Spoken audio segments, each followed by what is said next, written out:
എല്ലാവർക്കും കേരള PSC ട്രെൻഡ്സിലേക്ക് വീണ്ടും സ്വാഗതം. ഇപ്പോൾ നമ്മുടെ മൊഡ്യൂൾ 4 പ്രകാരമുള്ള ക്ലാസ്സുകളാണ് ഇപ്പോൾ നമ്മുടെ ചാനലിൽ വന്നുകൊണ്ടിരിക്കുന്നത്. ഇന്നത്തെ നമ്മുടെ ക്ലാസ് 7ാം ക്ലാസ്സിലെ 10ാം അധ്യായം നമ്മുടെ ഭരണഘടന എന്ന ചാപ്റ്ററാണ്. 7ാം ക്ലാസ്സിലെ SCRT 7ാം ക്ലാസ്സിലെ 10ാമത്തെ അധ്യായം നമ്മുടെ ഭരണഘടന എന്നുള്ള ചാപ്റ്ററാണ് ഇന്നത്തെ നമ്മുടെ ക്ലാസ്. അപ്പോൾ ക്ലാസ് തുടങ്ങുന്നതിന് മുമ്പ് ഞാൻ എപ്പോഴും പറയാറുള്ളത് പോലെ തന്നെ എൻ്റെ ഈ വീഡിയോ നിങ്ങൾക്ക് ഉപകാരപ്പെട്ടാൽ മാത്രം എൻ്റെ ചാനലൊന്ന് സബ്സ്ക്രൈബ് ചെയ്യുക, വീഡിയോ ഷെയർ ചെയ്ത് മറ്റുള്ളവരിലേക്ക് എത്തിക്കുക. നിങ്ങൾക്കും മറ്റുള്ളവർക്കും ഉപകാരപ്പെടുമെന്ന് നിങ്ങൾക്ക് ബോധ്യമുണ്ടെങ്കിൽ മാത്രം വീഡിയോ ഒന്ന് ഷെയർ ചെയ്ത് മറ്റുള്ളവരിലേക്കും എത്തിക്കുക.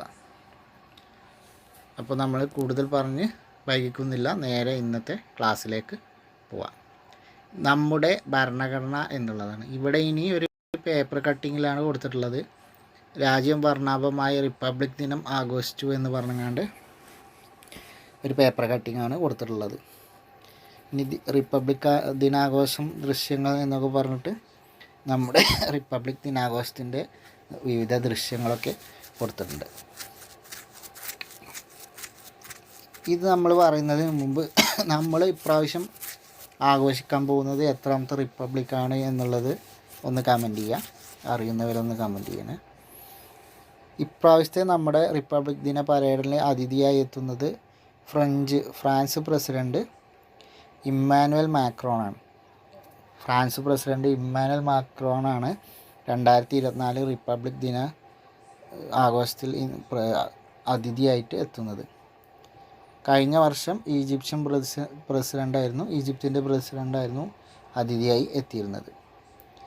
പ്രാവശ്യം ഫ്രാൻസിൻ്റെ പ്രസിഡൻ്റായ ഇമ്മാനുവൽ മാക്രോണാണ്. ഇവിടെ ജസ്റ്റ് ഒന്ന് വായിച്ചു പോകാനുള്ളൂ. ഇന്ത്യയുടെ തലസ്ഥാന നഗരമായ ന്യൂഡൽഹിയിൽ നടന്ന പ്രൗഢഗംഭീരമായ റിപ്പബ്ലിക് ദിനാഘോഷങ്ങളുടെ ചടങ്ങുകളും പത്രവാർത്തയും ചിത്രങ്ങളും ശ്രദ്ധിച്ചല്ലോ. എന്നാണ് നാം റിപ്പബ്ലിക് ദിനമായി ആഘോഷിക്കുന്നത്? എന്താണ് റിപ്പബ്ലിക് എന്നുള്ളത്? എല്ലാ വർഷവും ജനുവരി 26-നാണ് റിപ്പബ്ലിക് ദിനമായി ആഘോഷിക്കുന്നത്. 1950 ജനുവരി 26-നാണ് ഇന്ത്യൻ ഭരണഘടന ഔദ്യോഗികമായി നിലവിൽ വന്നത്. ഭരണഘടന നിലവിൽ വന്നതോടുകൂടി ഇന്ത്യ ഒരു റിപ്പബ്ലിക്കായി മാറി. അപ്പോൾ ഇവിടെ നോട്ട് ചെയ്യേണ്ട ഒരു പോയിൻ്റ്, 1950-ലാണ് ഇന്ത്യൻ ഭരണഘടന 1950 ജനുവരി 26-നാണ് ഇന്ത്യൻ ഭരണഘടന ഔദ്യോഗികമായി നിലവിൽ വന്നത്. അപ്പോൾ ഭരണഘടന ഔദ്യോഗികമായി നിലവിൽ വന്നതോടുകൂടി ഇന്ത്യ ഒരു റിപ്പബ്ലിക്കായി മാറി. ഇനി ഇവിടെ ഡോക്ടർ രാജേന്ദ്ര പ്രസാദ് ഭരണഘടനയിൽ ഒപ്പുവെക്കുന്നു എന്ന് പറഞ്ഞിട്ട് അദ്ദേഹത്തിൻ്റെ ഫോട്ടോ ഒക്കെ കൊടുത്തിട്ടുണ്ട്. അപ്പോൾ നമ്മൾ പറഞ്ഞു ഇന്ത്യ റിപ്പബ്ലിക്കായി മാറി എന്നുള്ളത്. തെരഞ്ഞെടുക്കപ്പെടുന്ന ഒരു വ്യക്തി രാഷ്ട്രത്തലവനായുള്ള സംവിധാനമാണ് റിപ്പബ്ലിക്. തെരഞ്ഞെടുക്കപ്പെടുന്ന ഒരു വ്യക്തി രാഷ്ട്രത്തലവനായിട്ടുള്ള സംവിധാനമാണ് റിപ്പബ്ലിക്. അപ്പോൾ ഇന്ത്യയുടെ രാഷ്ട്രത്തലവൻ ആരാണ്? ഇന്ത്യയുടെ രാഷ്ട്രത്തലവനായ പ്രസിഡൻറ്റ്. ഇന്ത്യയുടെ രാഷ്ട്രത്തലവൻ ആരാണെന്ന് ചോദിച്ചാൽ പ്രസിഡൻ്റാണ്. ഭരണതലവൻ ആരാണെന്ന് ചോദിച്ചാൽ പ്രധാനമന്ത്രിയാണ്. എന്നാൽ രാഷ്ട്രത്തലവൻ, പ്രഥമ പൗരൻ എന്നൊക്കെ ചോദിച്ചാൽ പ്രസിഡൻ്റാണ്. അപ്പോൾ തിരഞ്ഞെടുക്കപ്പെടുന്ന ഒരു വ്യക്തി രാഷ്ട്രത്തലവനായുള്ള സംവിധാനമാണ് റിപ്പബ്ലിക്. ഇന്ത്യയുടെ രാഷ്ട്രത്തലവനായ പ്രസിഡന്റ് തിരഞ്ഞെടുക്കപ്പെടുന്ന വ്യക്തിയായിരിക്കണമെന്ന് ഭരണഘടന പ്രഖ്യാപിക്കുന്നു. ഇന്ത്യയുടെ ആദ്യത്തെ പ്രധാനമന്ത്രി ആരാണ് കണ്ടെത്തുക എന്നുള്ളത് അത് ചെറിയ കുട്ടികളല്ല, അപ്പോൾ അവർക്കുള്ള വർക്കായിട്ട് കൊടുത്താണ്. അപ്പോൾ ആദ്യത്തെ പ്രധാനമന്ത്രി ജവഹർലാൽ നെഹ്റു ആണെന്ന് നമുക്കെല്ലാവർക്കും അറിയാം. ഇനി ഭരണഘടന എന്ന് പറഞ്ഞുള്ള ഹെഡിങ്ങാണ്. എന്താണ് ഭരണഘടന? എന്താണ് ഭരണഘടന എന്ന് പറഞ്ഞാൽ ഒരു രാഷ്ട്രത്തിൻ്റെ അടിസ്ഥാന ആശയങ്ങളും തത്വങ്ങളും നിയമങ്ങളും അടങ്ങുന്ന ആധികാരിക പ്രമാണമാണ് ഭരണഘടന. ഒരു രാഷ്ട്രത്തിൻ്റെ അടിസ്ഥാന ആശയങ്ങളും തത്വങ്ങളും നിയമങ്ങളും അടങ്ങുന്ന ആധികാരിക പ്രമാണമാണ് ഭരണഘടന. രാഷ്ട്രത്തിൻ്റെ ഭരണം നടത്തുന്നതിനായുള്ള നിയമങ്ങൾ ആവിർഭവിക്കുന്നത് ഭരണഘടനയിൽ നിന്നാണ്. ഏതൊരു രാഷ്ട്രത്തിലും ഭരണം നടക്കുന്നത് ഒരു ഭരണഘടനയുടെ അടിസ്ഥാനത്തിലാണ്. അപ്പോൾ രാഷ്ട്രത്തിൻ്റെ അടിസ്ഥാന ആശയങ്ങളും തത്വങ്ങളും നിയമങ്ങളും അടങ്ങുന്ന ആധികാരിക പ്രമാണമാണ് ഭരണഘടന എന്ന് പറഞ്ഞു. രാഷ്ട്രത്തിൻ്റെ ഭരണം നടത്തുന്നതിനുള്ള നിയമങ്ങൾ ആവിർഭവിക്കുന്നത് ഭരണഘടനയിൽ നിന്നാണ്. ഏതൊരു രാഷ്ട്രത്തിലും ഭരണം നടക്കുന്നത് ഭരണഘടനയുടെ അടിസ്ഥാനത്തിലാണ്. ജനാധിപത്യ രാഷ്ട്രങ്ങളിൽ ജനങ്ങളുടെ താൽപ്പര്യമനുസരിച്ചാണ് ഭരണഘടന രൂപീകരിക്കുന്നതും അതിൽ മാറ്റം വരുത്തുന്നതും. ജനാധിപത്യ രാജ്യങ്ങളിൽ ജനങ്ങളുടെ താൽപ്പര്യമനുസരിച്ചാണ് ഭരണഘടന രൂപീകരിക്കുന്നതും അതിൽ മാറ്റം വരുത്തുന്നതും.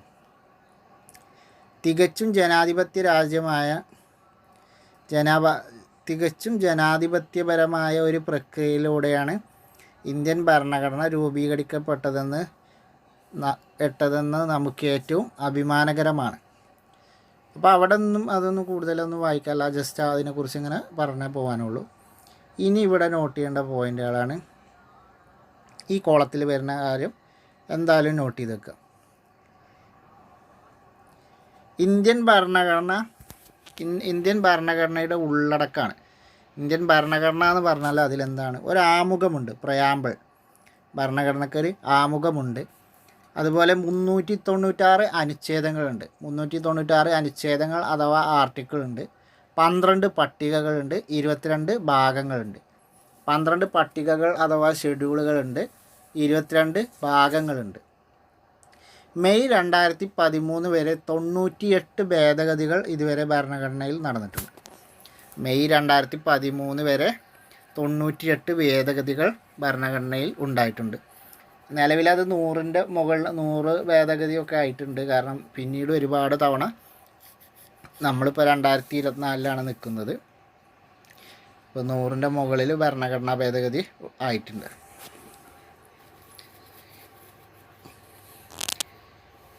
അപ്പോൾ ഇന്ത്യൻ ഭരണഘടന ആമുഖമുണ്ട്, 395 അനുച്ഛേദങ്ങളുണ്ട്, 12 പട്ടികകളും 22 ഭാഗങ്ങളും ഉണ്ട്. അതാണ് അതിൽ ഓർത്തിരിക്കേണ്ട ഒരു പോയിന്റ്. 2 വർഷവും 11 മാസവും 17 ദിവസവുമാണ് ഇന്ത്യയുടെ ഭരണഘടനാ രൂപീകരണത്തിനായി വേണ്ടി വന്നത്. അപ്പോൾ ഇന്ത്യയുടെ ഭരണഘടനാ രൂപീകരണത്തിന് വേണ്ടി വന്ന കാലഘട്ടം 2 വർഷം 11 മാസം 17 ദിവസം. 2 വർഷവും 11 മാസവും 17 ദിവസവുമാണ് ഇന്ത്യയുടെ ഭരണഘടനാ രൂപീകരണത്തിനായി വേണ്ടി വന്നത്. പ്രധാനപ്പെട്ട പോയിൻ്റാണ്, പ്രീവിയസ് ക്വസ്റ്റ്യനാണ്. ഇനി ഇന്ത്യൻ ഭരണഘടനാ നിർമ്മാണം, അതിൻ്റെ പ്രൊസീജിയറും കാര്യങ്ങളൊക്കെ എങ്ങനെയാണെന്നുള്ളത് നോക്കാം. ഇന്ത്യൻ ഭരണഘടനാ നിർമ്മാണം. ഭരണഘടനാ നിർമ്മാണ സഭ രൂപീകരിച്ചുകൊണ്ടാണ് ഇന്ത്യയുടെ ഭരണഘടനാ നിർമ്മാണ പ്രവർത്തനം ആരംഭിച്ചത്. ഭരണഘടനാ നിർമ്മാണ സഭ രൂപീകരിച്ചുകൊണ്ടാണ് ഇന്ത്യയുടെ ഭരണഘടനാ നിർമ്മാണ പ്രവർത്തനം ആരംഭിച്ചത്. ഭരണഘടനാ നിർമ്മാണ സഭയുടെ ആദ്യ സമ്മേളനം 1946 ഡിസംബർ 9 ചേർന്നു. ഡോക്ടർ സച്ചിദാനന്ദ സിൻഹയായിരുന്നു താൽക്കാലിക അധ്യക്ഷൻ. തുടർന്ന് ഡോക്ടർ രാജേന്ദ്ര പ്രസാദിനെ ഭരണഘടനാ നിർമ്മാണ സഭയുടെ അധ്യക്ഷനായി തിരഞ്ഞെടുത്തു. അപ്പോൾ നോട്ട് ചെയ്യേണ്ട പോയിൻ്റ് എന്താണ്? ഭരണഘടനാ നിർമ്മാണ സഭയുടെ ആദ്യ സമ്മേളനം നടന്നത് 1946 ഡിസംബർ 9 ഡോക്ടർ സച്ചിദാനന്ദ സിൻഹയായിരുന്നു ഭരണഘടനാ നിർമ്മാണ സഭയുടെ താൽക്കാലിക അധ്യക്ഷൻ. പിന്നീട് സ്ഥിര അധ്യക്ഷനായിട്ട് ഡോക്ടർ രാജേന്ദ്ര പ്രസാദിനെ തിരഞ്ഞെടുത്തു. നിരവധി കമ്മിറ്റികൾ രൂപീകരിച്ചാണ് ഭരണഘടനാ നിർമ്മാണ സഭ പ്രവർത്തനം തുടങ്ങിയത്. ഇത്തരം കമ്മിറ്റികളിൽ ഒന്നാണ് ഭരണഘടനയുടെ കരട് തയ്യാറാക്കുന്നതിന് വേണ്ടി രൂപീകരിച്ച ഭരണഘടനാ ഡ്രാഫ്റ്റിംഗ് കമ്മിറ്റി. അപ്പോൾ നിരവധി കമ്മിറ്റികൾ ഭരണഘടനാ നിർമ്മാണ സഭയുടെ കീഴിൽ രൂപീകരിച്ചുകൊണ്ടാണ് പ്രവർത്തനം തുടങ്ങിയത്. അതിലൊരു കമ്മിറ്റിയാണ് ഭരണഘടനാ ഡ്രാഫ്റ്റിംഗ് കമ്മിറ്റി അല്ലെങ്കിൽ കരട് കമ്മിറ്റി. ഈ കമ്മിറ്റിയുടെ അധ്യക്ഷൻ ഡോക്ടർ BR അംബേദ്കർ ആയിരുന്നു. അദ്ദേഹം ഇന്ത്യൻ ഭരണഘടനയുടെ ശില്പി എന്നാണ് അറിയപ്പെടുന്നത്. അപ്പോൾ കരട് കമ്മിറ്റി അല്ലെങ്കിൽ ഡ്രാഫ്റ്റിംഗ് കമ്മിറ്റിയുടെ ചെയർമാനായിരുന്നു ഡോക്ടർ BR അംബേദ്കർ. അപ്പോൾ ഇന്ത്യൻ ഭരണഘടനയുടെ ശില്പി എന്ന് പറയുന്നത് BR അംബേദ്കറാണ്. ഇപ്പോൾ നമ്മൾ നോട്ട് ചെയ്ത പോയിന്റ് 1946 ഡിസംബർ 9 ആദ്യ സമ്മേളനം.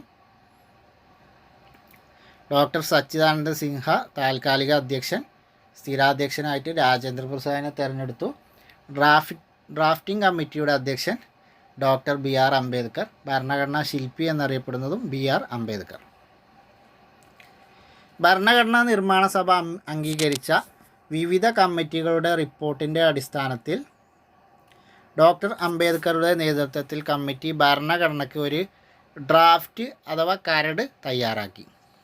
വിശദമായ ചർച്ചകൾക്കും സംവാദങ്ങൾക്കും ശേഷം ഭരണഘടനാ നിർമ്മാണ സഭ 1949 നവംബർ 26 ഭരണഘടനയ്ക്ക് അംഗീകാരം നൽകി. അപ്പോൾ ഇവിടെ നോട്ട് ചെയ്യേണ്ട പോയിൻ്റ്, ഭരണഘടനാ നിർമ്മാണ സഭ ഭരണഘടനയ്ക്ക് അംഗീകാരം നൽകിയ വർഷം ഏതാണ്? 1949 നവംബർ 26 1949 നവംബർ 26 ഭരണഘടനാ നിർമ്മാണ സഭ ഭരണഘടനയ്ക്ക് അംഗീകാരം നൽകിയത്. ഭരണഘടനയുടെ ആമുഖത്തിൽ സൂചിപ്പിച്ചിട്ടുള്ള ഏക ഡേറ്റും ഇതാണ്. ഈ 1949 നവംബർ 26 എന്നുള്ള ഡേറ്റാണ്. ഇനി നവംബർ 26 പ്രത്യേകത എന്താണ്? ഭരണഘടനാ ദിനമാണ് നവംബർ 26. അത് ഇവിടെ തന്നെ പറയുന്നുണ്ട്. ഈ ദിനം ഭരണഘടനാ ദിനമായി ആചരിക്കുന്നു. എന്നാൽ ഭരണഘടന ഔദ്യോഗികമായി നിലവിൽ വന്നത് 1950 ജനുവരി 26 അന്നു മുതൽ ഇന്ത്യ ഒരു പരമാധികാര ജനാധിപത്യ റിപ്പബ്ലിക്കായി മാറി. അപ്പോൾ ഭരണഘടനാ നിർമ്മാണ സഭ ഭരണഘടനയ്ക്ക് അംഗീകാരം നൽകിയത് 1949 നവംബർ 26 എന്ന് നമ്മൾ പറഞ്ഞു. ഔദ്യോഗികമായി നിലവിൽ വന്നത് 1950 ജനുവരി 26 ഭരണഘടന നിലവിൽ വന്നതോടുകൂടി ഇന്ത്യ ഒരു പരമാധികാര ജനാധിപത്യ റിപ്പബ്ലിക്കായി മാറി. ഇനി ഇവിടെ ജവഹർലാൽ നെഹ്റു ഭരണഘടനയിൽ ഒപ്പുവെക്കുന്ന അതിൻ്റെ ഒരു ഫോട്ടോ ഉണ്ട്. അതേപോലെ മുകളിൽ ഭരണഘടനാ ശില്പിയായ ബി ആർ അംബേദ്കർ അഥവാ ഡോക്ടർ ഭീംറാവു അംബേദ്കർ എന്ന ബി ആർ അംബേദ്കറുടെ ഒരു ഫോട്ടോയും ഉണ്ട്.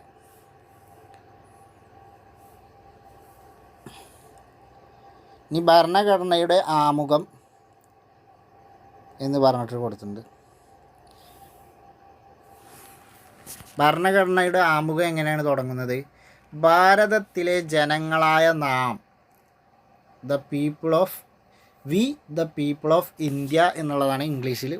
ഭാരതത്തിൻ്റെ ജനങ്ങളായ നാം ഭാരതത്തെ ഒരു പരമാധികാര സ്ഥിതിസമത്വ മതേതര ജനാധിപത്യ റിപ്പബ്ലിക്കായി സംവിധാനം ചെയ്യാനും അതിലെ പൗരന്മാർക്കെല്ലാം സാമൂഹ്യവും സാമ്പത്തികവും രാഷ്ട്രീയവുമായ നീതിയും ചിന്തക്കും ആശയപ്രകടനത്തിനും വിശ്വാസത്തിനും മതനിഷ്ഠക്കുമുള്ള സ്വാതന്ത്ര്യവും പദവിയിലും അവസരത്തിലും സമത്വവും സംപ്രാപ്തമാക്കുവാനും അവർക്കിടയിൽ വ്യക്തിയുടെ അന്തസ്സ്, രാഷ്ട്രത്തിൻ്റെ ഐക്യവും അഖണ്ഡതയും ഉറപ്പുവരുത്തിക്കൊണ്ട് സാഹോദര്യം പുലർത്തുവാനും സഗൗരവം തീരുമാനിച്ചിരിക്കയാൽ നമ്മുടെ ഈ ഭരണഘടനാ നിർമ്മാണ സഭ 1949 ഞാൻ പറഞ്ഞു ഭരണഘടനയുടെ ആമുഖത്തിൽ പറഞ്ഞ ഒരേ ഒരു ഡേറ്റാണ് എന്ന് പറഞ്ഞു.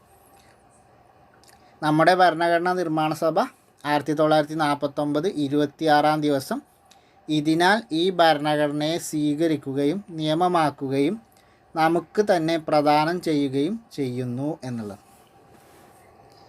ഇനി ഇതിൽ തന്നെ രണ്ട് ഭരണഘടനയുടെ ആമുഖം ഒരു തവണയാണ് ഭരണഘടനയുടെ ആമുഖം നമ്മൾ അമെൻമെൻറ്റ് ചെയ്തിട്ടുണ്ട്. അപ്പോൾ അതിനെക്കുറിച്ച് ഇതിൽ പറയേണ്ട 1976 ഭരണഘടന 42 ഭേദഗതി ആക്ട് 2 വകുപ്പ് പ്രകാരം പരമാധികാര ജനാധിപത്യ റിപ്പബ്ലിക്ക് എന്നതിന് പകരം 3/1/1977 മുതൽ മേൽപ്പറഞ്ഞ ആക്ട് 2 വകുപ്പ് പ്രകാരം രാഷ്ട്രത്തിൻ്റെ ഐക്യം എന്നതിന് പകരം ചേർത്ത് 3/1/77 മുതൽ പ്രാബല്യം. അതായത് ഭരണഘടന ഒരേ ഒരു തവണയുള്ളൂ ഭേദഗതി വരുത്തിയിട്ട് ഭരണഘടനയുടെ ആമുഖം. അത് 1976 42 ഭരണഘടനാ ഭേദഗതിയിലൂടെയാണ്. അപ്പോൾ അതിൽ പരമാധികാര ജനാധിപത്യ റിപ്പബ്ലിക്ക് എന്നതിന് പകരം രാഷ്ട്രത്തിൻ്റെ ഐക്യവും അഖണ്ഡതയും എന്നുള്ളത് പരമാധികാരി ജനാധിപത്യ റിപ്പബ്ലിക്ക് എന്നത് ചേർത്തു. അതേപോലെ രാഷ്ട്രത്തിൻ്റെ ഐക്യം എന്നതിന് പകരം ഐക്യവും അഖണ്ഡതയും എന്ന് ചേർത്തു. അപ്പോൾ അതാണ് അതിൽ പറയുന്നത്. അപ്പോൾ അതാണ് ഭരണഘടനയുടെ ആമുഖം എന്നുള്ളതിൽ നമുക്ക് നോക്കാനുള്ളത്.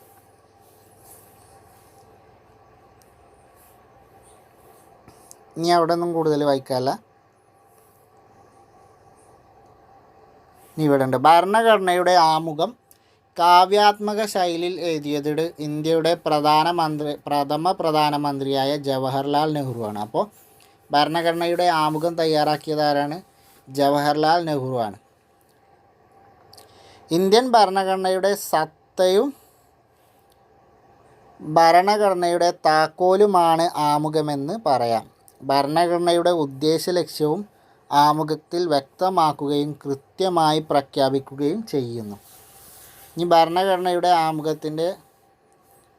ആമുഖത്തിൻ്റെ അടിസ്ഥാന ലക്ഷ്യങ്ങൾ എന്തൊക്കെയാണ് എന്നുള്ളതാണ് നമുക്ക് നോക്കാനുള്ളത്. അതൊരു ചാർട്ടായിട്ട് താഴെ കൊടുത്തിട്ടുണ്ട്. അപ്പോൾ നോട്ട് ചെയ്യേണ്ട പോയിൻ്റ് നമ്മൾ പറഞ്ഞു. ഭരണഘടനയുടെ ആമുഖം തയ്യാറാക്കിയത് ജവഹർലാൽ നെഹ്റു ആണ്. ഇനി നമുക്ക് ഭരണഘടനയുടെ അടിസ്ഥാന ലക്ഷ്യങ്ങൾ വ്യക്തമാക്കുന്ന ഡയഗ്രമാണ് അത് നോക്കാം. ഇന്ത്യൻ ഭരണഘടനയുടെ ആമുഖം എന്ന് പറഞ്ഞിട്ട് ഡയഗ്രം നോക്കാം. പരമാധികാരം, സ്ഥിതി സമത്വം, മതേതരത്വം, റിപ്പബ്ലിക്ക്, ജനാധിപത്യം. ഇത് പ്രീവിയസ് ക്വസ്റ്റ്യൻ ആണ്. ഇനി നമുക്ക് ഇന്ത്യൻ ഭരണഘടനയുടെ ആമുഖത്തിൻ്റെ അടിസ്ഥാന ലക്ഷ്യങ്ങൾ എന്തൊക്കെയാണെന്നുള്ളത്, ഓരോ ലക്ഷ്യങ്ങളും അതിന് കീഴിൽ വരുന്ന കാര്യങ്ങളും നമുക്ക് ഓരോന്നോരോന്ന് നോക്കാം. ആദ്യത്തേതാണ് പരമാധികാരം. ബാഹ്യവും ആഭ്യന്തരവുമായ കാര്യങ്ങളിൽ തീരുമാനമെടുക്കുന്നതിന് രാഷ്ട്രത്തിനുള്ള അധികാരം.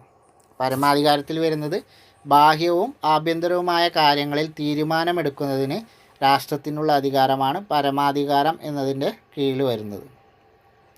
മതേതരത്വം. ഇഷ്ടമുള്ള മതത്തിൽ വിശ്വസിക്കുന്നതിനും പ്രചരിപ്പിക്കുന്നതിനും പൗരന്മാർക്കുള്ള അവകാശം. രാഷ്ട്രം ഒരു മതത്തോടും വിവേചനം കാണിക്കില്ല. രാഷ്ട്രത്തിന് ഔദ്യോഗിക മതമില്ല. അപ്പോൾ മതേതരത്വം എന്നതിൻ്റെ കീഴിൽ വരുന്നത്, അതുകൊണ്ട് ഉദ്ദേശിക്കുന്നത് ഇഷ്ടമുള്ള മതത്തിൽ വിശ്വസിക്കുന്നതിനും പ്രചരിപ്പിക്കുന്നതിനും പൗരന്മാർക്കുള്ള അവകാശം. രാഷ്ട്രം ഒരു മതത്തോടും വിവേചനം കാണിക്കില്ല. രാഷ്ട്രത്തിന് ഔദ്യോഗിക മതവും ഇല്ല.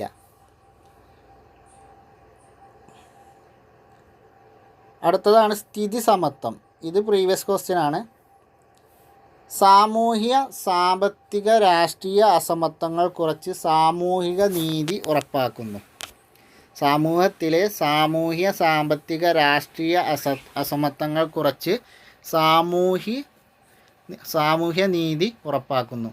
ഇങ്ങനെയായിരുന്നു ചോദിച്ചിട്ടുള്ളത്. ഇത് ഭരണഘടനയുടെ ഏത് അടിസ്ഥാന ലക്ഷ്യമാണ് താഴെ പറയുന്നത് എന്ന് പറഞ്ഞിട്ട് ഇങ്ങനെ കൊടുത്തിരുന്നത്. സമൂഹത്തിലെ സാമൂഹ്യ സാമ്പത്തിക രാഷ്ട്രീയ അസമത്വങ്ങൾ കുറച്ച് സാമൂഹ്യ നീതി ഉറപ്പാക്കുന്നു എന്ന് കൊടുത്തിരുന്നു. ഓപ്ഷനിൽ 4 തന്നിരുന്നു. അപ്പോൾ സ്ഥിതി സമത്വമാണ് ശരിയായ ഉത്തരം ഉണ്ടായിരുന്നത്. അപ്പോൾ സ്ഥിതി സമത്വത്തിൻ്റെതാണ്. സമൂഹത്തിലെ സാമൂഹ്യ സാമ്പത്തിക രാഷ്ട്രീയ അസമത്വങ്ങൾ കുറച്ച് സാമൂഹ്യ നീതി ഉറപ്പാക്കുന്നു. ജനാധിപത്യത്തിൽ വരുന്നത് ജനങ്ങൾ തിരഞ്ഞെടുക്കുന്ന ജനപ്രതിനിധികളുടെ ഭരണം നടക്കുന്നു. ഇത് പിന്നെ നമുക്ക് ഒരുവിധം കിട്ടും. ജനങ്ങൾ തിരഞ്ഞെടുക്കുന്ന ജനപ്രതിനിധികളിലൂടെ ഭരണം നടക്കുന്നു. ഇനി റിപ്പബ്ലിക് ആണെങ്കിലോ, രാഷ്ട്രത്തലവനെ തെരഞ്ഞെടുപ്പിലൂടെ നിശ്ചയിക്കുന്നു. രാഷ്ട്രത്തലവനെ, അതായത് പ്രസിഡൻറ്റിനെ തെരഞ്ഞെടുപ്പിലൂടെ നിശ്ചയിക്കുന്നു. അപ്പോൾ ഇത്രയും കാര്യങ്ങളാണ് ഭരണഘടനയുടെ ലക്ഷ്യങ്ങളുടെ അടിസ്ഥാന തത്വങ്ങൾ. ഭരണഘടനയുടെ ആമുഖത്തിൻ്റെ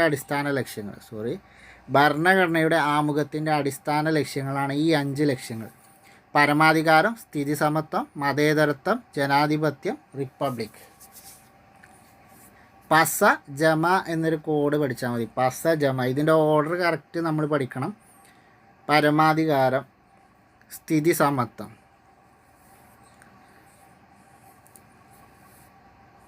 സ്ഥിതി സമത്വം പസ. അതുപോലെ ജനാധിപത്യം, മതേതരത്വം, റിപ്പബ്ലിക്. അപ്പോൾ പസമ ജെറി. ഇന്ത്യൻ ഭരണഘടനയുടെ ആമുഖത്തിൻ്റെ ലക്ഷ്യങ്ങൾ എങ്ങനെയാണ് നമുക്ക് കോഡ് ആ ഓർഡർ കറക്റ്റ് എങ്ങനെ പസമ ജെറി എന്ന് പഠിക്കണം. പസമ ജെറി. പരമാധികാരം, സ്ഥിതിസമത്വം, മതേതരത്വം, ജനാധിപത്യം, റിപ്പബ്ലിക്. പസമ ജെറി. അപ്പോൾ അങ്ങനെ ആ കോഡ് പഠിച്ചാൽ മതി. അത് ആ ഓർഡറാണ്. ആ ഓർഡർ ചിലപ്പോൾ തെറ്റിച്ച് തന്നിട്ട് അങ്ങനെ എഴുതാൻ വരും. അപ്പോൾ നമ്മൾ പറഞ്ഞ ആമുഖത്തിൻ്റെ അടിസ്ഥാന ലക്ഷ്യങ്ങളാണ് നമ്മൾ ഈ പറഞ്ഞ 5 ലക്ഷ്യങ്ങൾ. ഇമ്പോർട്ടൻ്റ് ആണ്, പ്രീവിയസ് ക്വസ്റ്റ്യൻ ആണ്. അപ്പോൾ പസമ ജെറി എന്നുള്ള കോഡ് ആ ലെവലിലാണ് അത് വരുന്നത്, ആ ഓർഡറിലാണ് വരുന്നത്. അപ്പോൾ അതിൽ മാറ്റം തന്ന് ചോദിക്കാൻ സാധ്യതയുണ്ട്. പിന്നെ ഓരോന്നിൻ്റെയും കീഴിൽ ഏതാണ് വരുന്നത് എന്നുള്ളതും നമ്മൾ നോക്കി. ഇനി ഇന്ത്യൻ ഭരണഘടനയുടെ പ്രധാന സവിശേഷതകൾ. ഇന്ത്യൻ ഭരണഘടനയ്ക്ക് 8 സവിശേഷതകളുണ്ട്. അവ ഏതൊക്കെയെന്നുള്ളതാണ് ഇനി നമ്മൾ നോക്കാൻ പോകുന്നത്. ഇന്ത്യൻ ഭരണഘടനയുടെ പ്രധാന സവിശേഷതകൾ എന്തൊക്കെയാണ്? പാർലമെൻ്ററി ഭരണ സമ്പ്രദായം ഒന്നാമത്തെ സവിശേഷതയാണ്. പാർലമെൻ്ററി ഭരണ സമ്പ്രദായം മൗലിക അവകാശങ്ങൾ, മൗലിക കർത്തവ്യങ്ങൾ, നിർദ്ദേശക തത്വങ്ങൾ. അപ്പോൾ പാർലമെൻ്ററി ഭരണ സമ്പ്രദായം, മൗലിക അവകാശങ്ങൾ, മൗലിക കർത്തവ്യങ്ങൾ, നിർദ്ദേശക തത്വങ്ങൾ. അടുത്തത് നിയമവാഴ്ച, സംയുക്ത വ്യവസ്ഥ, എഴുതപ്പെട്ട ഭരണഘടന, സ്വതന്ത്ര നീതിന്യായ വ്യവസ്ഥ. നിയമവാഴ്ച, സംയുക്ത വ്യവസ്ഥ, എഴുതപ്പെട്ട ഭരണഘടന, സ്വതന്ത്ര നീതിന്യായ വ്യവസ്ഥ. അപ്പോൾ പ്രധാനമായും ഈ 8 സവിശേഷതകളാണ് ഇന്ത്യൻ ഭരണഘടനയ്ക്കുള്ളത്. ഇന്ത്യൻ ഭരണഘടനയുടെ പ്രധാനപ്പെട്ട 8 സവിശേഷതകളാണ്. ഇനി ഓരോ സവിശേഷതകളും എന്തൊക്കെയാണെന്നുള്ളത് നോക്കാം. പാർലമെൻ്ററി ഭരണ സമ്പ്രദായം. ഇന്ത്യൻ ഭരണഘടന വിഭാവനം ചെയ്തിരിക്കുന്നത് പാർലമെൻ്ററി ജനാധിപത്യ ഭരണ സമ്പ്രദായമാണ്. എന്താണ് പാർലമെൻ്ററി ജനാധിപത്യ ഭരണ സമ്പ്രദായം?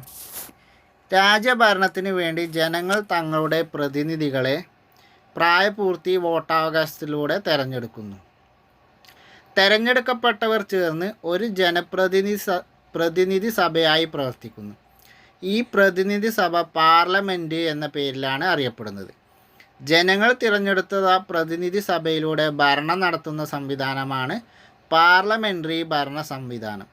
നിയമനിർമ്മാണമാണ് പാർലമെൻറ്റിൻ്റെ പ്രധാന ചുമതല. അപ്പോൾ എന്താണ്? ജനങ്ങൾ തിരഞ്ഞെടുത്ത ആ പ്രതിനിധികൾ ചേർന്ന് ഒരു ജനപ്രതിനിധി സഭയായി പ്രവർത്തിക്കുന്നു. ഈ പ്രതിനിധി സഭയാണ് പാർലമെൻറ്റ് എന്നറിയപ്പെടുന്നത്. നിയമനിർമ്മാണമാണ് പാർലമെൻറ്റിൻ്റെ പ്രധാന ചുമതല. ഇന്ത്യയിൽ പാർലമെൻ്ററി ഭരണ സമ്പ്രദായ പ്രകാരം കേന്ദ്രത്തിലും സംസ്ഥാനങ്ങളിലും തിരഞ്ഞെടുക്കപ്പെട്ട പ്രതിനിധി സഭകളുണ്ട്. കേരളത്തിൽ പാർലമെൻറ്റ് പോലെ തന്നെ സംസ്ഥാനങ്ങളിൽ സംസ്ഥാന നിയമസഭകളുമുണ്ട്. പാർലമെൻറ്റിൽ ഭൂരിപക്ഷം നഷ്ടമായാൽ പ്രധാനമന്ത്രിക്കും മറ്റു മന്ത്രിമാർക്കും, സംസ്ഥാന നിയമസഭയിൽ ഭൂരിപക്ഷം നഷ്ടമായാൽ മുഖ്യമന്ത്രിക്കും മറ്റു മന്ത്രിമാർക്കും അധികാരത്തിൽ തുടരാനാവില്ല. അപ്പോൾ ഇന്ത്യയിൽ പാർലമെൻ്ററി വ്യവസ്ഥ പ്രകാരം കേന്ദ്രത്തിലും അതുപോലെ വിവിധ സംസ്ഥാനങ്ങളിലും ജനപ്രതിനിധി സഭകളുണ്ട്. സംസ്ഥാന തലങ്ങളിൽ അതിന് നിയമസഭ എന്നും ദേശീയ തലത്തിൽ അതിനെ പാർലമെൻറ്റ് എന്ന് പറയുന്നു. ഇനി നിയമസഭയിലായാലും പാർലമെൻറ്റിലായാലും ഭൂരിപക്ഷം നഷ്ടപ്പെട്ടാൽ മന്ത്രിമാർക്കും, കേന്ദ്രത്തിലാണെങ്കിൽ പ്രധാനമന്ത്രിക്കും സാമന്ത്രിമാർക്കും, സംസ്ഥാന തലങ്ങളിലാണെങ്കിൽ മുഖ്യമന്ത്രിമാർക്കും സാമന്ത്രിമാർക്കും അധികാരത്തിൽ തുടരാൻ കഴിയില്ല. ഭരണാധികാരികളുടെ മേൽ ജനങ്ങൾക്കുള്ള അധികാരവും നിയന്ത്രണവും അവർ തിരഞ്ഞെടുക്കുന്ന ജനപ്രതിനിധികളിലൂടെ പാർലമെൻ്ററി ഭരണ സമ്പ്രദായം ഉറപ്പാക്കുന്നു. ഇതിൽ നിന്ന് വ്യത്യസ്തമായി ജനങ്ങൾ നേരിട്ട് ഭരണത്തലവനെ തിരഞ്ഞെടുക്കുന്ന സംവിധാനമാണ് പ്രസിഡൻഷ്യൽ സമ്പ്രദായം. അപ്പോൾ നമ്മൾ പാർലമെൻ്ററി സിസ്റ്റമാണ് ഫോളോ ചെയ്യുന്നത് ഇന്ത്യ. അപ്പോൾ നമ്മൾ കാര്യങ്ങൾ തീരുമാനിക്കുന്നത് നമ്മൾ തിരഞ്ഞെടുത്ത ജനപ്രതിനിധികളിലൂടെ. എന്നാൽ ഫ്രാൻസ്, അമേരിക്കൻ ഐക്യനാടുകൾ എന്നിവിടങ്ങളിലൊക്കെ പ്രസിഡൻഷ്യൽ സമ്പ്രദായമാണ്. അവിടെ ആകുമ്പോൾ ജനങ്ങൾ നേരിട്ട് ഭരണത്തലവനെ തിരഞ്ഞെടുക്കുന്നു. ഇവിടെ നമ്മൾ നേരിട്ട് ഭരണത്തലവനെ തിരഞ്ഞെടുക്കുന്നില്ല, നമ്മൾ അയച്ച പ്രതിനിധികളാണ് ഭരണത്തലവനെ തിരഞ്ഞെടുക്കുന്നത്. എന്നാൽ ഫ്രാൻസ്, അമേരിക്ക പോലുള്ള രാജ്യങ്ങളിൽ നേരിട്ട് തന്നെ ജനങ്ങൾ ഭരണത്തലവനെ തിരഞ്ഞെടുക്കുന്നു. അതുകൊണ്ടാണ് അവിടെ പ്രസിഡൻഷ്യൽ സമ്പ്രദായം എന്ന് പറയുന്നത്. ഇനി ഭരണഘടനയുടെ അടുത്ത പ്രത്യേകതയാണ് മൗലികാവകാശങ്ങൾ. ജനാധിപത്യത്തിൻ്റെ വിജയത്തിനും പൗരന്മാരുടെ സമ്പൂർണ്ണ വികാസത്തിനും വേണ്ടി ഇന്ത്യൻ ഭരണഘടന ഉറപ്പു നൽകുന്ന അവകാശങ്ങളാണ് മൗലികാവകാശങ്ങൾ.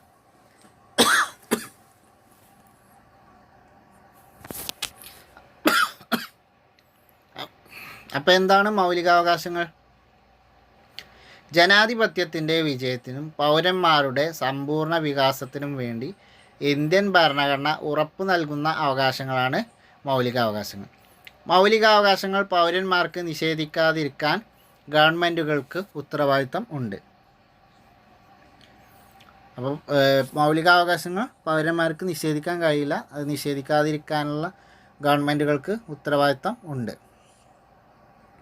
മൗലികാവകാശങ്ങൾ ലംഘിക്കപ്പെടുകയാണെങ്കിൽ പൗരന് ഹൈക്കോടതികളെയോ സുപ്രീം കോടതിയോ സമീപിക്കാവുന്നതാണ്. അപ്പോൾ മൗലികാവകാശം ലംഘിക്കപ്പെട്ടാൽ പൗരന് സുപ്രീം കോടതിയോ ഹൈക്കോടതിയോ നേരിട്ട് സമീപിക്കാവുന്നതാണ്. അത്തരം സന്ദർഭങ്ങളിൽ കോടതിക്ക് പൗരൻ്റെ അവകാശ സംരക്ഷണത്തിനായി ഉത്തരവുകൾ പുറപ്പെടുവിക്കാനുള്ള അവകാശം ഭരണഘടന നൽകുന്നു. അപ്പോൾ ഇതുപോലെ മൗലികാവകാശങ്ങൾ പുനഃസ്ഥാപിക്കുന്നതിന് വേണ്ടി, അല്ലെങ്കിൽ ഒരു വ്യക്തിയുടെ മൗലികാവകാശങ്ങൾ ലംഘിക്കപ്പെട്ടാൽ ആ വ്യക്തിക്ക് നേരിട്ട് ഹൈക്കോടതിയോ സുപ്രീം കോടതിയോ സമീപിക്കാവുന്നതാണ്. അത്തരം സന്ദർഭങ്ങളിൽ കോടതിക്ക് പൗരൻ്റെ അവകാശ സംരക്ഷണത്തിനായി ഉത്തരവുകൾ പുറപ്പെടുവിക്കാനുള്ള അവകാശവും ഭരണഘടന നൽകുന്നുണ്ട്. ഇനി പ്രധാനപ്പെട്ട മൗലികാവകാശങ്ങൾ എന്തൊക്കെയാണ്? സമത്വത്തിനുള്ള അവകാശം, സ്വാതന്ത്ര്യത്തിനുള്ള അവകാശം, ചൂഷണത്തിനെതിരെയുള്ള അവകാശം, മതസ്വാതന്ത്ര്യത്തിനുള്ള അവകാശം, സാംസ്കാരികവും വിദ്യാഭ്യാസപരവുമായ അവകാശം, ഭരണഘടനാപരമായ പരിഹാരത്തിനുള്ള അവകാശം. പ്രധാനമായും 6 മൗലികാവകാശങ്ങളാണ് ഇന്ത്യയിൽ നിലവിലുള്ളത്. അതിലൊന്നാമത്തത് സമത്വത്തിനുള്ള അവകാശം, സ്വാതന്ത്ര്യത്തിനുള്ള അവകാശം, ചൂഷണത്തിനെതിരെയുള്ള അവകാശം, മത സ്വാതന്ത്ര്യത്തിനുള്ള അവകാശം, സാംസ്കാരികവും വിദ്യാഭ്യാസപരവുമായുള്ള അവകാശം, ഭരണഘടനാപരമായ പരിഹാരത്തിനുള്ള അവകാശം. ഇതൊക്കെ വിശദമായിട്ട് നമുക്ക് വലിയ ക്ലാസ്സിലെ ചാപ്റ്റർ വരുമ്പോൾ അതിൽ പഠിക്കാം, ഓരോന്നും വിശദമായിട്ട്.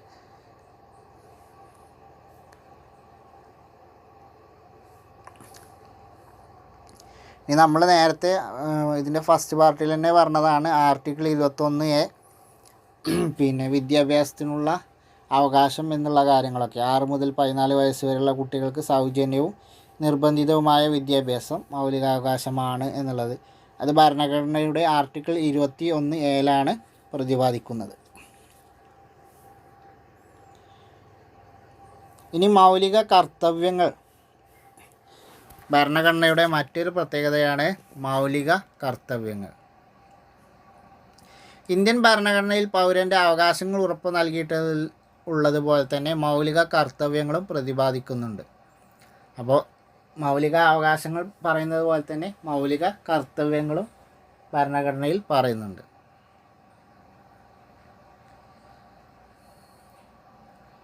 ഓരോ പൗരനും ഉറപ്പായി നിറവേറ്റേണ്ട കർത്തവ്യങ്ങളാണ് മൗലിക കർത്തവ്യങ്ങൾ എന്ന പേരിൽ ഭരണഘടനയിൽ ഉൾക്കൊള്ളിച്ചിട്ടുള്ളത്. അപ്പോൾ ഓരോ പൗരനും ഉറപ്പായി നിറവേറ്റേണ്ട കർത്തവ്യങ്ങളാണ് മൗലിക കർത്തവ്യങ്ങൾ എന്ന പേരിൽ ഭരണഘടനയിൽ ഉൾക്കൊള്ളിച്ചിട്ടുള്ളത്. ഭരണഘടനയെയും ഭരണ സ്ഥാപനങ്ങളെയും ആദരിക്കാനും പ്രകൃതിയെ സംരക്ഷിക്കാനും ഇന്ത്യയുടെ മഹത്തായ സാംസ്കാരിക പാരമ്പര്യം കാത്തു സൂക്ഷിക്കാനും മൗലിക കർത്തവ്യങ്ങൾ പൗരന്മാരെ പ്രേരിപ്പിക്കുന്നു. ഓരോ പൗരനും അവകാശങ്ങൾ അനുഭവിക്കുന്നതിനൊപ്പം കർത്തവ്യങ്ങൾ നിർവഹിക്കുകയും ചെയ്യുമ്പോഴാണ് സമൂഹം സുഗമമായി മുന്നോട്ട് പോകുന്നത്. അവകാശങ്ങളും കർത്തവ്യങ്ങളും ഒരു നാണയത്തിൻ്റെ രണ്ട് വശങ്ങൾ പോലെയാണ്. അപ്പോൾ മൗലിക കർത്തവ്യങ്ങൾ എന്തൊക്കെയാണ് പറയുന്നത്? ഭരണഘടനയും ഭരണഘടനാ സ്ഥാപനങ്ങളെയും ആദരിക്കാനും പ്രകൃതിയെ സംരക്ഷിക്കാനും ഇന്ത്യയുടെ മഹത്തായ സാംസ്കാരിക പാരമ്പര്യം കാത്തു സൂക്ഷിക്കാനും മൗലിക കർത്തവ്യങ്ങൾ പൗരന്മാരെ പ്രേരിപ്പിക്കുന്നു. ഈ മൗലിക കർത്തവ്യങ്ങൾ നമുക്ക് വിശദമായിട്ട് തന്നെ പഠിക്കാം മറ്റൊരു ക്ലാസ്സിൽ. അടുത്ത പ്രത്യേകത എന്താണ്? നിർദ്ദേശക തത്വങ്ങൾ. ഇനി ഇവിടെ താഴെ കൊടുത്തിരിക്കുന്ന വാർത്താ കൊളാജ് ശ്രദ്ധിക്കുക എന്ന് പറഞ്ഞാണ്ട് അതിൽ കുറേ വാർത്തകളുണ്ട്.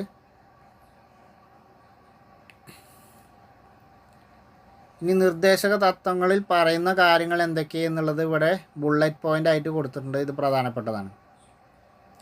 സ്ത്രീ പുരുഷ ഭേദമന്യേ എല്ലാവർക്കും തുല്യ ജോലിക്ക് തുല്യ വേതനം അനുവദിക്കുക. രാജ്യത്തെ വനങ്ങളെയും വന്യജീവികളെയും പരിരക്ഷിച്ചുകൊണ്ട് പരിസ്ഥിതി സംരക്ഷിക്കുക. ദേശീയ പ്രാധാന്യവും ചരിത്രപരമായ മൂല്യവുമുള്ള എല്ലാ സ്മാരകങ്ങളും സംരക്ഷിക്കുക. സാമ്പത്തിക സാമൂഹിക രാഷ്ട്രീയ നീതിയിൽ അധിഷ്ഠിതമായ ഒരു വ്യവസ്ഥിതി കെട്ടിപ്പടുത്തുകൊണ്ട് ജനങ്ങളുടെ ക്ഷേമം ഉറപ്പുവരുത്തുക. അപ്പോൾ എന്തൊക്കെയാണ് നിർദ്ദേശക തത്വങ്ങളിൽ വരുന്ന കാര്യങ്ങൾ? സ്ത്രീ പുരുഷ ഭേദമന്യേ എല്ലാവർക്കും തുല്യ ജോലിക്ക് തുല്യ വേതനം. രാജ്യത്തെ വനങ്ങളെയും വന്യജീവികളെയും പരിരക്ഷിച്ചുകൊണ്ട് പരിസ്ഥിതി സംരക്ഷിക്കുക. ദേശീയ പ്രാധാന്യവും ചരിത്രപരമായ മൂല്യവുമുള്ള എല്ലാ സ്മാരകങ്ങളും സംരക്ഷിക്കുക. സാമ്പത്തിക സാമൂഹിക രാഷ്ട്രീയ നീതിയിൽ അധിഷ്ഠിതമായ ഒരു വ്യവസ്ഥിതി കെട്ടിപ്പടുത്തുകൊണ്ട് ജനങ്ങളുടെ ക്ഷേമം ഉറപ്പുവരുത്തുക. അപ്പോൾ ഇത്രയാണ് അതിൽ നിർദ്ദേശക തത്വങ്ങളുമായി ബന്ധപ്പെട്ട് വരുന്നത്. അടുത്ത പ്രത്യേകതയാണ് നിയമവാഴ്ച. നിയമത്തിന് മുന്നിൽ എല്ലാവരും സമന്മാരാണ്. ജനാധിപത്യ സംവിധാനത്തിൽ ആരും നിയമത്തിന് അതീതരല്ല. എല്ലാവരും നിയമത്തിന് വിധേയരാണ്. ജനാധിപത്യ ചിന്തയുടെ വളർച്ചയോട് കൂടിയാണ് നിയമവാഴ്ച എന്ന ആശയം ഉയർന്നു വന്നത്. നിയമവാഴ്ച അതിൻ്റെ പരിഷ്കൃതവും ആധുനികവുമായ രൂപത്തിൽ വികസിച്ചു വന്നത് ബ്രിട്ടീഷ് ഭരണഘടന അടിസ്ഥാനമാക്കിയാണ്. എല്ലാ ആധുനിക ജനാധിപത്യ രാജ്യങ്ങളും ഇന്ന് ഈ ആശയത്തെ അടിസ്ഥാനമാക്കുന്നു. നമ്മുടെ ഭരണഘടന ഈ ആശയം പരിപൂർണമായി ഉൾക്കൊള്ളുകയും നടപ്പിലാക്കുകയും ചെയ്യുന്നു. അപ്പോൾ നിയമവാഴ്ച എന്ന് പറഞ്ഞാൽ നിയമത്തിന് മുന്നിൽ എല്ലാവരും സമന്മാരാണ്. അതേപോലെ എല്ലാവരും നിയമത്തിന് വിധേയരുമാണ്. അതാണ് നിയമവാഴ്ച എന്നതുകൊണ്ട് ഉദ്ദേശിക്കുന്നത്. ഇനി സംയുക്ത ഭരണവ്യവസ്ഥ എന്ന് പറയുമ്പോൾ ഇവിടെ ഭക്ഷ്യസുരക്ഷാ ബില്ല് പാസ്സാക്കിയതിനെ കുറിച്ചാണ് പറയുന്നത്. അപ്പോൾ ഇവിടെ നോട്ട് ചെയ്യേണ്ട പോയിന്റ് ഭക്ഷ്യസുരക്ഷാ ബില്ല് പാസ്സാക്കിയത് എന്നാണ് 2013. ഇപ്പോൾ 2013 പാർലമെൻറ്റ് അംഗീകരിച്ച നിയമമാണ് ഭക്ഷ്യസുരക്ഷാ നിയമം. ഇന്ത്യയിലെ എല്ലാ ജനവിഭാഗങ്ങൾക്കും ഭക്ഷ്യസുരക്ഷത ഉറപ്പുവരുത്തുകയാണ് ഇതിൻ്റെ ലക്ഷ്യം. കേന്ദ്ര ഗവൺമെൻറ്റിൻ്റെ ഈ നിയമം സംസ്ഥാനങ്ങളുടെ സഹകരണത്തോടെയാണ് നടപ്പിലാക്കുന്നത്. സംസ്ഥാന ഗവൺമെൻറ്റുകൾ ഇത് നടപ്പാക്കാൻ ശ്രമിച്ചുകൊണ്ടിരിക്കുകയാണ്. ഇങ്ങനെ കേന്ദ്ര സംസ്ഥാന പ്രാദേശിക ഗവൺമെൻറ്റുകൾക്ക് അധികാരം പങ്കിട്ട് നൽകുന്ന ഭരണരീതിയാണ് ഇന്ത്യയിലുള്ളത്. ഇത് സംയുക്ത വ്യവസ്ഥ എന്നാണ് അറിയപ്പെടുന്നത്. സംയുക്ത വ്യവസ്ഥയിൽ നിന്ന് വ്യത്യസ്തമായി എല്ലാ അധികാരവും കേന്ദ്ര സർക്കാരിൽ നിലനിർത്തുകയാണെങ്കിൽ അതിനെ ഏകായത്ത ഭരണവ്യവസ്ഥ യൂണിറ്ററി സിസ്റ്റം എന്നും പറയുന്നു. വിസ്തൃതവും പ്രാദേശിക വൈവിധ്യവും നിറഞ്ഞതുമായ ഒരു രാജ്യമാണ് ഇന്ത്യ. ഈ വൈവിധ്യത്തെ ഉൾക്കൊണ്ട് രാജ്യത്തെ ഒന്നിച്ചു നിർത്താൻ ഫെഡറൽ സംവിധാനം സഹായിക്കുന്നു.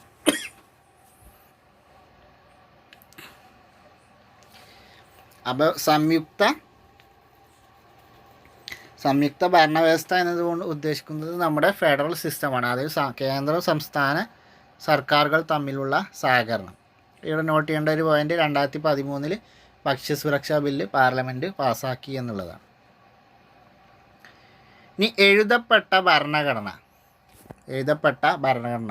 ഇന്ത്യൻ ഭരണഘടനയുടെ മറ്റൊരു പ്രധാനപ്പെട്ട പ്രത്യേകതയാണ് എഴുതപ്പെട്ട ഭരണഘടന. നമ്മുടെ ഭരണഘടന ഒരു പുസ്തക രൂപത്തിൽ എഴുതി തയ്യാറാക്കിയിട്ടുള്ളതാണ്. ലോകത്തിലെ ഏറ്റവും വലിയ എഴുതപ്പെട്ട ഭരണഘടനയാണ് ഇന്ത്യയുടേത്. ഇത് പ്രീവിയസ് ക്വസ്റ്റ്യൻ ആണ്. ലോകത്തിലെ ഏറ്റവും വലിയ എഴുതപ്പെട്ട ഭരണഘടന ഏത് രാജ്യത്തിൻ്റേതാണ് എന്നായിരുന്നു ചോദ്യം. ഇന്ത്യയുടെ ഭരണഘടനയാണ് ലോകത്തിലെ ഏറ്റവും വലിയ എഴുതപ്പെട്ട ഭരണഘടന. ലോകത്ത് എഴുതപ്പെട്ടതും എഴുതപ്പെടാത്തതുമായ നിരവധി ഭരണഘടനകൾ നിലവിലുണ്ട്. അപ്പോൾ ലോകത്തിലെ ഏറ്റവും വലിയ എഴുതപ്പെട്ട ഭരണഘടന ഇന്ത്യയുടേതാണ്. ഇന്ത്യയുടെ ഭരണഘടന ഒരു പുസ്തക രൂപത്തിൽ എഴുതപ്പെട്ടതാണ് എന്നുള്ളത് നോട്ട് ചെയ്ത് വെക്കുക. എഴുതപ്പെടാത്ത ഭരണഘടന എന്നതിന് പുസ്തക രൂപത്തിൽ തയ്യാറാക്കപ്പെടാത്ത ഒരു രേഖ എന്നേ അർത്ഥമുള്ളൂ. എഴുതപ്പെടാത്ത ഭരണഘടന എന്ന് പറഞ്ഞാൽ പുസ്തക രൂപത്തിൽ തയ്യാറാക്കപ്പെടാത്ത ഒരു രേഖ എന്ന് മാത്രമേ അർത്ഥമുള്ളൂ. ഇത്തരം ഭരണഘടനകളിൽ ഭരണഘടനാപരമായ നിയമങ്ങൾ, ചട്ടങ്ങൾ മുതലായവ, രാജശാസനകൾ, കോടതി വിധികൾ, ആചാരങ്ങൾ, കീഴ്വഴക്കങ്ങൾ എന്നീ രൂപങ്ങളിൽ നിലകൊള്ളുന്നു. അപ്പോൾ അതൊരു പുസ്തക രൂപത്തിൽ എഴുതാത്തതുകൊണ്ട് തന്നെ അവിടുത്തെ നിയമങ്ങളും ചട്ടങ്ങളും കോടതി വിധികൾ, രാജശാസനകൾ, ആചാരങ്ങൾ, കീഴ്വഴക്കങ്ങൾ എന്നിങ്ങനെ പല രൂപത്തിലായിട്ട് നിലകൊള്ളുന്നു. ഇനി എഴുതപ്പെട്ട ഭരണഘടനയുള്ള രാജ്യങ്ങൾ ഏതൊക്കെയാണെന്നും എഴുതപ്പെടാത്ത ഭരണഘടനയുള്ള രാജ്യങ്ങൾ ഏതൊക്കെയാണെന്നാണ്. എഴുതപ്പെട്ട ഭരണഘടനയുള്ള രാജ്യങ്ങളാണ് ഒന്ന് ഇന്ത്യ, അതേപോലെ അമേരിക്കൻ ഐക്യനാടുകൾ, ഓസ്ട്രേലിയ, ബ്രസീൽ, ദക്ഷിണാഫ്രിക്ക. അപ്പോൾ എഴുതപ്പെട്ട ഭരണഘടനയുള്ള രാജ്യങ്ങളാണ് ഇന്ത്യ, അമേരിക്കൻ ഐക്യനാടുകൾ, ഓസ്ട്രേലിയ, ബ്രസീൽ, ദക്ഷിണാഫ്രിക്ക. ഇത് പ്രധാനപ്പെട്ടതാണ്, പ്രീവിയസ് ക്വസ്റ്റ്യൻ ആണ്. ഇനി എഴുതപ്പെടാത്ത ഭരണഘടനയോ? Britain, Israel, France, New Zealand. എഴുതപ്പെടാത്ത ഭരണഘടനയുള്ള രാജ്യങ്ങൾ ബ്രിട്ടൻ, ഇസ്രായേൽ, ഫ്രാൻസ്, ന്യൂസിലാൻഡ്. ഇത് ചിലപ്പോൾ ജോഡി ശരിയാക്കാനൊക്കെ തരാൻ സാധ്യതയുള്ളൊരു ഭാഗമാണ്. ഇപ്പോൾ നോട്ട് ചെയ്ത് വെക്കുക. ഇന്ത്യൻ ഭരണഘടനയുടെ മറ്റൊരു പ്രത്യേകതയാണ് സ്വതന്ത്ര നീതിന്യായ വ്യവസ്ഥ, ഇൻഡിപെൻഡൻറ്റ് ജുഡീഷ്യറി. പൗരന്മാരുടെ അവകാശങ്ങൾ സംരക്ഷിക്കുന്നതിന് സ്വതന്ത്രമായ ഒരു നീതിന്യായ സംവിധാനം നമ്മുടെ രാജ്യത്തുണ്ട്. കുറ്റവാളികളെ ശിക്ഷിക്കുകയും നിയമസംരക്ഷണം ഉറപ്പുവരുത്തുകയുമാണ് നീതിന്യായ വ്യവസ്ഥയുടെ പ്രധാന ചുമതല. അപ്പോൾ നീതിന്യായ വ്യവസ്ഥയുടെ പ്രധാന ചുമതല എന്താണ്? കുറ്റവാളികളെ ശിക്ഷിക്കുകയും നിയമസംരക്ഷണം ഉറപ്പുവരുത്തുകയും ചെയ്യലാണ്. ഭരണകൂടത്തിൻ്റെ രണ്ട് വിഭാഗങ്ങളായ നിയമനിർമ്മാണ സഭയുടെയും ലെജിസ്ലേച്ചർ, കാര്യനിർവഹണ സഭയുടെയും എക്സിക്യൂട്ടീവ് സ്വാധീനത്തിൽ നിന്ന് നീതിന്യായ വിഭാഗം സ്വതന്ത്രമാണ്. അപ്പോൾ എക്സിക്യൂട്ടീവിൻ്റെയും ലെജിസ്ലേച്ചറിൻ്റെയും സ്വാധീനത്തിൽ നിന്ന് ജുഡീഷ്യറി അഥവാ നീതിന്യായ വിഭാഗം സ്വതന്ത്രമാണ്. ഇത്തരത്തിലുള്ള സ്വതന്ത്രമായ നീതിന്യായ വ്യവസ്ഥ ഇന്ത്യൻ ഭരണഘടനയുടെ സവിശേഷതയാണ്. അപ്പോൾ എല്ലാറ്റിൽ നിന്നും സ്വതന്ത്രമായ ഒരു നീതിന്യായ വ്യവസ്ഥയാണ് ഇന്ത്യക്ക് ഉള്ളത്.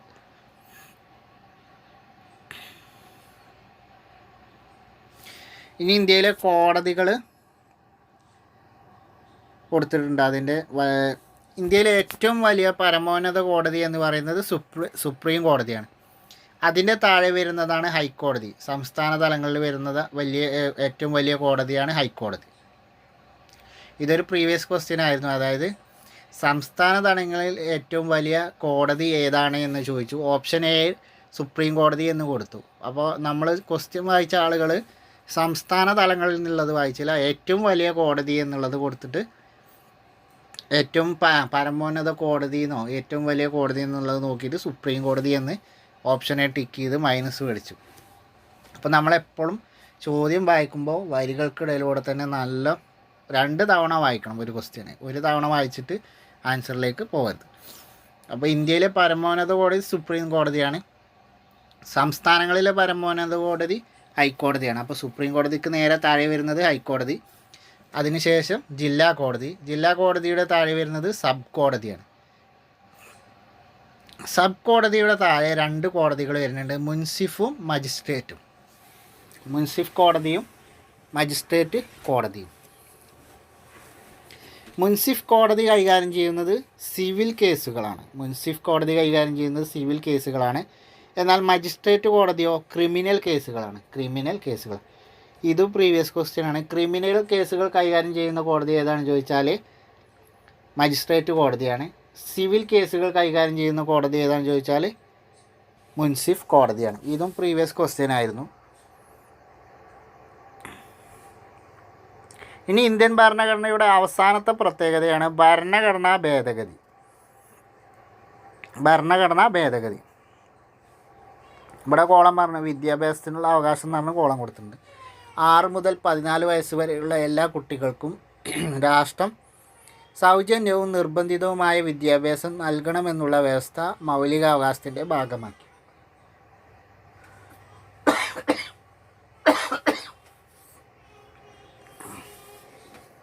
തൊണ്ടയ്ക്ക് നല്ല പ്രശ്നമുണ്ട്.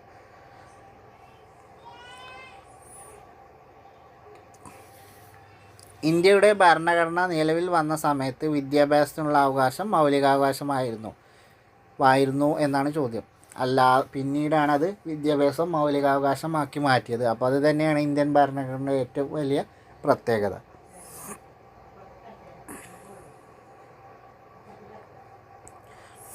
രണ്ടായിരത്തി പാർലമെൻറ്റിൽ അവതരിപ്പിച്ച ഭരണഘടനാ ഭേദഗതിയിലൂടെയാണ് വിദ്യാഭ്യാസം മൗലികാവകാശമായത്. ഭരണഘടനയിൽ കൂട്ടിച്ചേർക്കലുകളും ഒഴിവാക്കലുകളും നടത്താറുണ്ട്. ഇതിനെ ഭരണഘടനാ ഭേദഗതി എന്നാണ് വിളിക്കുന്നത്. അപ്പോൾ ഭരണഘടനയിൽ കൂട്ടിച്ചേർക്കലും ഒഴിവാക്കലും നടത്താറുണ്ട്. അതിനെ ഭരണഘടനാ ഭേദഗതി എന്നാണ് വിളിക്കാറ്. കാലഘട്ടത്തിനനുസരിച്ച് ഭരണഘടനയിൽ മാറ്റങ്ങൾ വരുത്താൻ പാർലമെൻറ്റിന് അധികാരമുണ്ട്. എന്നാൽ ഭരണഘടനയുടെ അടിസ്ഥാന തത്വങ്ങൾ ഒരിക്കലും മാറ്റാൻ കഴിയില്ല.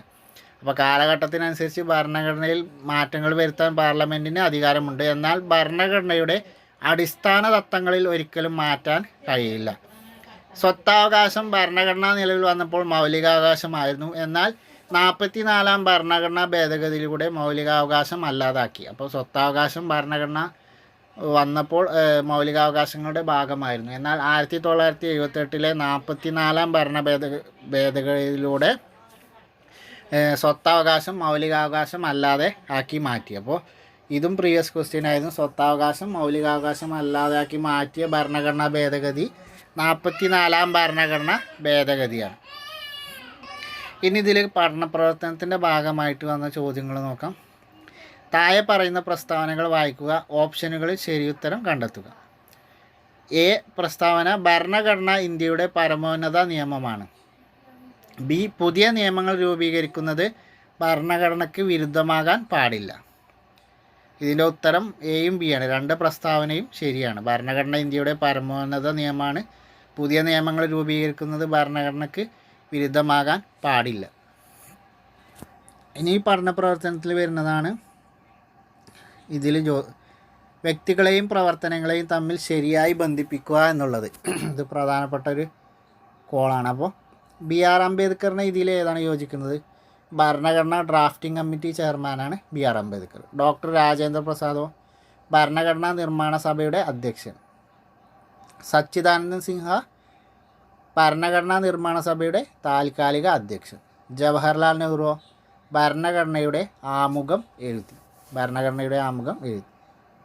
അപ്പോൾ ഇത്രയാണ് നമുക്ക് ഇന്നത്തെ വീഡിയോയിൽ ഉള്ളത്. അപ്പോൾ ഇനി അടുത്ത ഒരു SCRT ചാപ്റ്ററുമായി അടുത്തൊരു വീഡിയോയിൽ കാണാം.